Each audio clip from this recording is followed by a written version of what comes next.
This is the Pierre Berton Show. Bruce Lee, Mandarin Superstar, production 1892, a recording December 9th, 1971, in Hong Kong.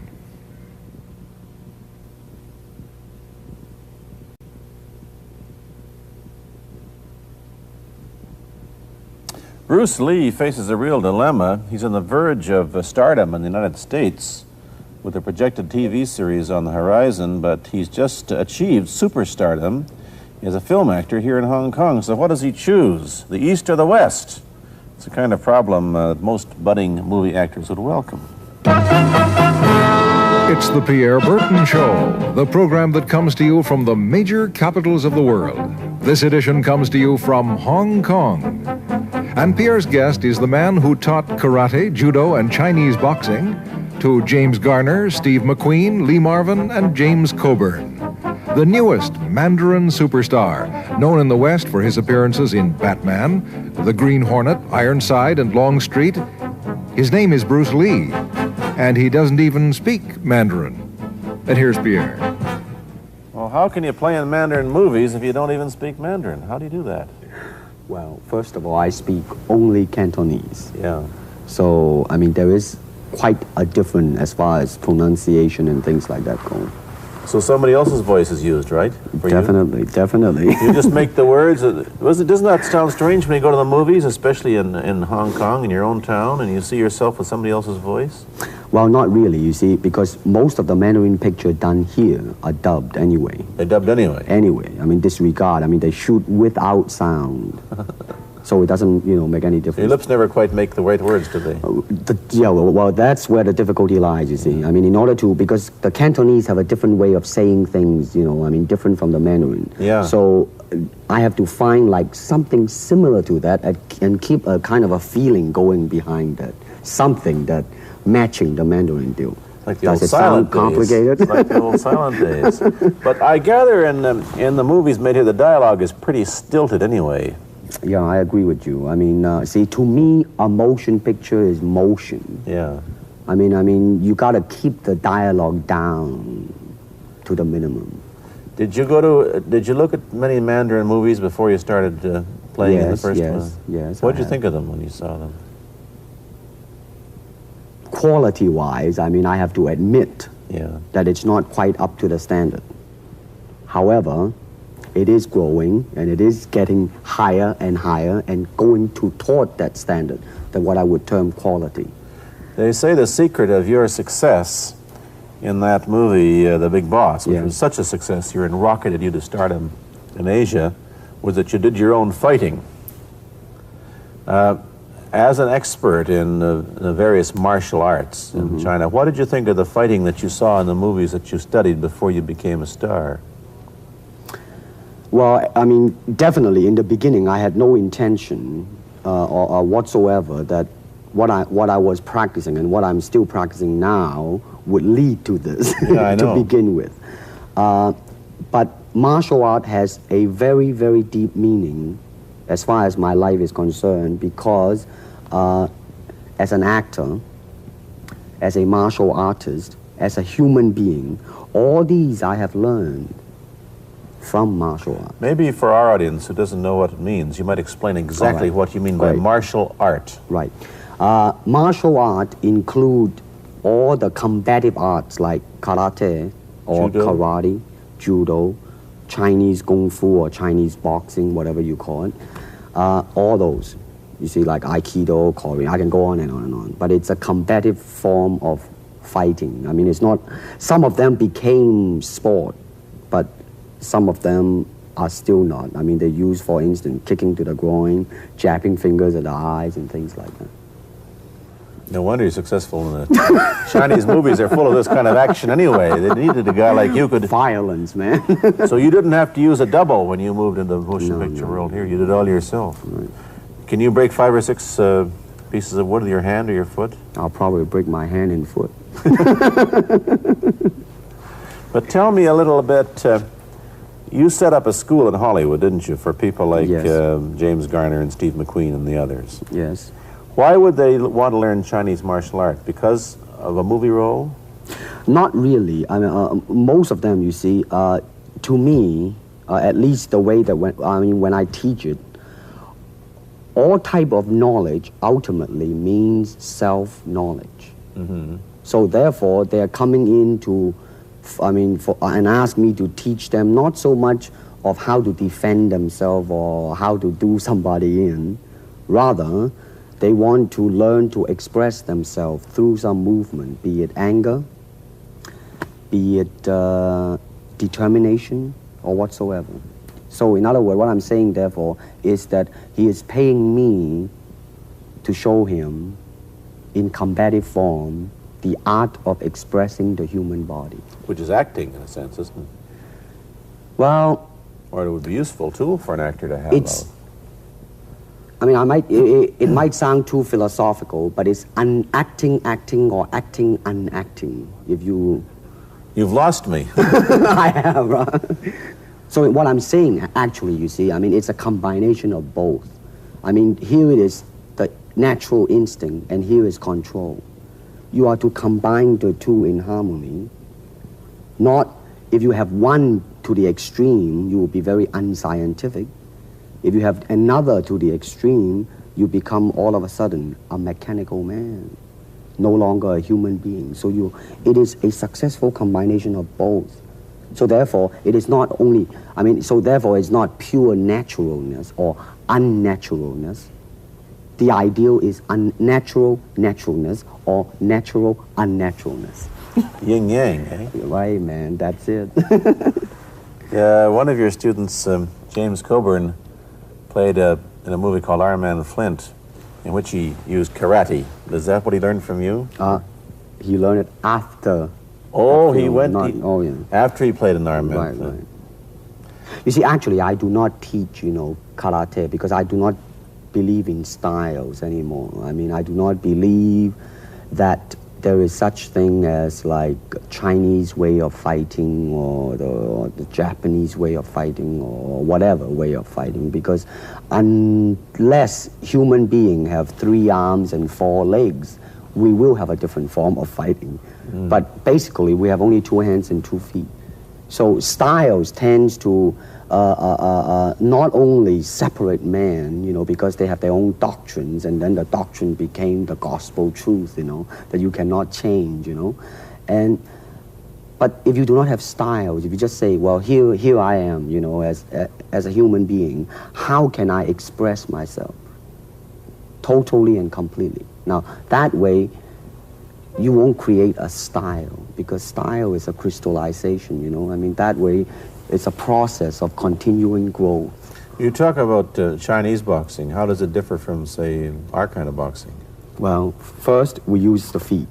That's and then we use the elbow. And you use the thumb too? You name it, man. We use it all. You have to, you see, because, that is the expression of the human body. Everything, not just the hand. And when you're talking about combat, well, if it is a sport, now you're talking about something else. You have regulations, you have rules. But when you're talking about fighting as it is, no rules. With no rules. Not real fighting. Well, then, baby, you better train every part of your body. And when you do punch, now I'm leaning forward a little bit, hoping not to hurt any camera angle. You gotta put the whole hip into it and snap it and get all your energy in there and make this into a weapon. I don't want to tangle you in any dark that right now. You came at me pretty fast there. What is the difference between Chinese boxing and what we see these young men doing at 8 o'clock every morning on the rooftops in the parks called shadow boxing, which they're always... Well, actually, you see, that is part of Chinese boxing. It is. There are so many schools. Everybody here seems to be, going like this all the time. Well, that's good. I'm very glad. I'm very glad to see that, because at least somebody is caring for their own body, right? Yeah. That's a good sign. Well, it's a kind of a slow form of exercise, which is called Tai Chi Chuan. I'm speaking Mandarin just now. Yeah. Cantonese, Tai Chi Chuan, okay? I see. And it's more of an exercise for the elderly, not so much for the young. Give me a demonstration. Show me. Can you do a little bit of it? Just so the hand-wise is very slow. Oh, is it? and you push it out, but all the time you are keeping the continuity going. Bending, stretching, everything. You know, suppose, you know, I mean, you just keep it moving. It's like a ballet dancer there. Yeah, it is. I mean, to them, you see, the idea is running water never grows stale. So you got to just keep on flowing. Of all your students, famous, James Garner, Steve McQueen, Lee Marvin, James Coburn, Roman Polanski, which was the best, who adapted best to this Oriental form of exercise and defense? Well, depending, okay? Now, as a fighter, Steve McQueen, now, he is good in that department because that son of a gun got the toughness in him. Yeah. I mean, see it on the screen. I mean, he would say, all right, baby, here I am, man. Mm-hmm. You know, and he'll do it. Yeah. Now, James Coburn is a peace-loving man. Yeah, I met him. Right? I mean, you've met him. I mean, he's really, really nice. I mean, super mellow and all that. I mean, you know, I mean, now, he appreciates the philosophical part of it. Therefore, his understanding of it is deeper than Steve. So it's really hard to say. You see what I'm saying now? I see. I mean, it's different. So that's, I mean, depending on what you see in it. Interesting that we don't, in our world, and haven't since the days of the Greeks who did, combine philosophy and art with sport. But quite clearly, the Oriental attitude is that the three are facets of the same things.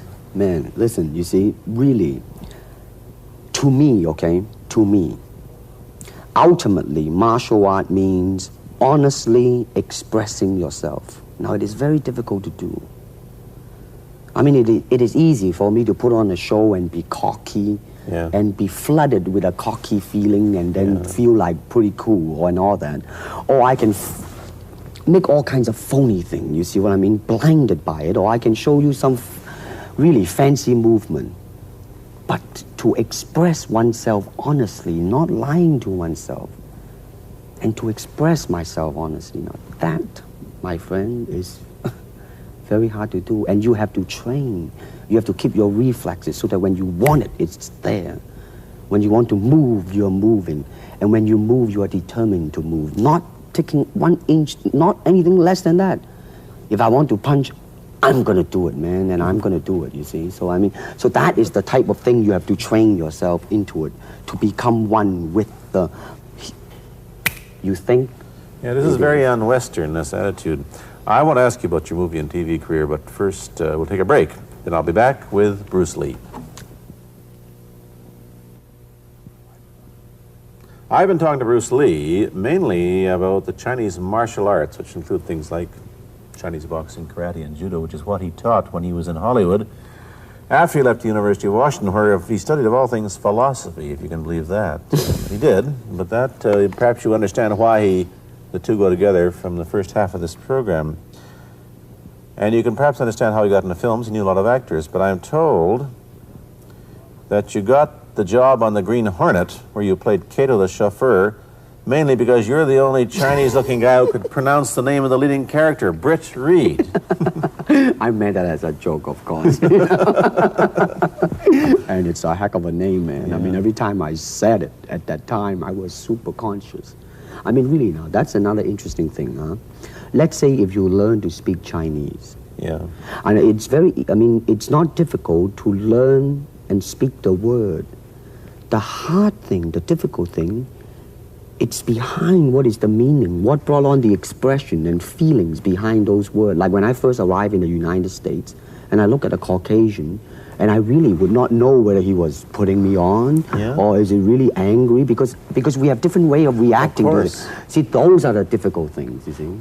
It's almost as if you came upon a strange race where a smile didn't mean what it does to us. In fact, a smile doesn't always mean the same, does it? Of course not. Yeah, I just thought of that. Tell me about the big break when you played in Longstreet. I must tell the audience that Bruce Lee had a bit part or a supporting role in the Longstreet series, and this had an enormous effect on the audience. What was it? Well, you see, the title of that particular episode of Longstreet is called The Way of the Intercepting Fist. Now, I think the successful ingredient in it was because I was being Bruce Lee. Yourself. Myself, right. And did that part, just express myself, like I say, honestly express myself at that time. And because of that, I brought, favorable mentioning in like New York Times, which says like the Chinaman, who incidentally came off quite convincingly enough to earn himself a television series, and so on and so on and so forth. Can you remember the lines by Sterling Siliphant, the key lines? He's one of my students, you know that? Was he too? Yes. You've had everybody as your student. But you read, there were some lines that expressed your philosophy. I don't know if you remember them or not. Oh, I remember that. Let's hear. This is what it is, okay? You're talking to Longstreet, played by James Francesca. I said, empty your mind. Be formless, shapeless, like water. Now you put water into a cup, it becomes the cup. You put water into a bottle, it becomes the bottle. You put it in a teapot, it becomes the teapot. Now water can flow or it can crash. Be water, my friend. Like that, you see? No, I see. I get the idea. I get the power behind it. So now, two things have happened. First, there's a pretty good chance that you'll get a TV series in the States called The Warriors, in which you use what, the martial arts in a Western setting? That was the original idea. Now, Yeah. Paramount, I did Longstreet for Paramount, and Paramount wants me to be in a television series. On the other hand, Warner Brother wants me to be in another one, but both of them, I think, they want me to be in a modernized type of a thing. And they think that Western idea is out. Whereas you want to do the Western, eh? I want, because you see, I mean, how else can you justify all these punching and kicking and violence except in that period of the West? I mean, in nowadays, I mean, you don't go around on the street kicking people or punching people. Because if you do, that's it. I mean, I don't care how good you are, But this is true also of the Chinese dramas, which are mainly costume dramas. They're all full of blood and gore over here. You mean here? Yeah. Well, unfortunately, you see, I hope that the picture I am in would either explain why the violence was done, whether right or wrong or whatnot. But unfortunately, pictures, most of them here, are done mainly just for the sake of violence. You know what I mean? Like, fighting for 30 minutes, get stabbed 50 times. Well, I'm fascinated. Let me give you your microphone back. I'm fascinated that you came back. I am a martial artist. You came back to Hong Kong on the verge of success in Hollywood and full of it. And suddenly, on the strength of one picture, you become a superstar. Everybody knows you. You have to change your phone number. You get mobbed in the streets. Now, what are you going to do? Are you going to be able to live in both worlds? Are you going to be a superstar here, or one in the States, or both? Well, let me say this. First of all, the word superstar really turned me off, and I'll tell you why. Because the word star, man, it's an illusion. It's something what the public calls you. You should look upon oneself as an actor, man. I mean, you would be very pleased if somebody say, hey, man, you are a super actor. It is much better than, superstar. Yeah, therefore, you've got to admit that you are a superstar. You're not going to, if you're going to give me the truth. I'm honestly saying this, okay? Yes, I have been very successful. Yeah. Okay? But I think the word star I do not look upon myself as a star. I really don't. I mean, believe me, man, when I say it. I mean, I'm not saying it because... Well, what are you going to do? Let's get back to the question. Okay. Are you going to stay in Hong Kong and be famous? Or are you going to go to the United States and be famous? Or are you going to try and eat your cake and have it too? I am going to do both because, you see, I have already made up my mind that in the United States, I think something about the Oriental, the true Oriental should be shown. Hollywood sure as heck hasn't. You better believe it, man. I mean, it's always that pigtail and bouncing around, chop, with the eyes slant and all that. And I think that's very, very out of Is it true that you were the first job you had was being cast as Charlie Chan's number one boy? Yeah, number one son, yeah. No, They never made the movie. No. They were going to make it into like a new Chinese James Bond type of a thing. Now that, you know, the old man Chan is dead, Charlie is dead, and his son is carrying on. But they didn't do that. No. Batman came along, you see, because and then everything was started to be going into that, you know, that kind of which you were in. But by the way, I did a really terrible job in that, I have to say. Really? You didn't like yourself? I didn't see it. Let me ask you, however, about the problems that you face as a Chinese hero in an American series. Have people come up in the industry and said, well, we don't know how the audience are going to take a non-American? Well, such question has been raised. In fact, it is being discussed, and that is why The Warrior is not going to be on. I see. You see, because unfortunately, such thing does exist in this world, you see, like, I don't know, certain part of the country, right? Where, like, they think that business-wise, it's a risk. And I don't blame them, I mean, in the same way, it's like in Hong Kong, if a foreigner come and became a star, if I were the man with the money, I probably would have my own worry of whether or not the acceptance would be there. But that's all right, because if you honestly express yourself, it doesn't matter, see? Because are you, how about the other side of the coin? Is it possible that you are, I mean, you're fairly hip and fairly Americanized. Are you too Western for Oriental audiences, do you think? Oh, man, like, how? I have been criticized for that. You have, eh? Oh, yes, definitely. So. Well, let me say this.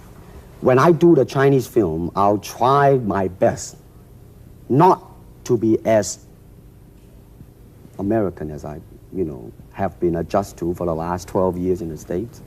But when I go back to the States, it seems to be the other way around. You know what I mean? You're too exotic, eh? Yeah, man. I mean, they're trying to get me to do too many things that are really for the sake of being exotic. You understand what I'm trying to say? Oh, sure. So it's really, I mean, it's when you live in both worlds, it brings its problems as well as its advantages, and you've got both. Time to go to a commercial. I'll be back in a moment with Bruce Lee. Let me ask you whether the change in attitude on the part of the Nixon administration towards China has helped your chances of starring in an American TV series.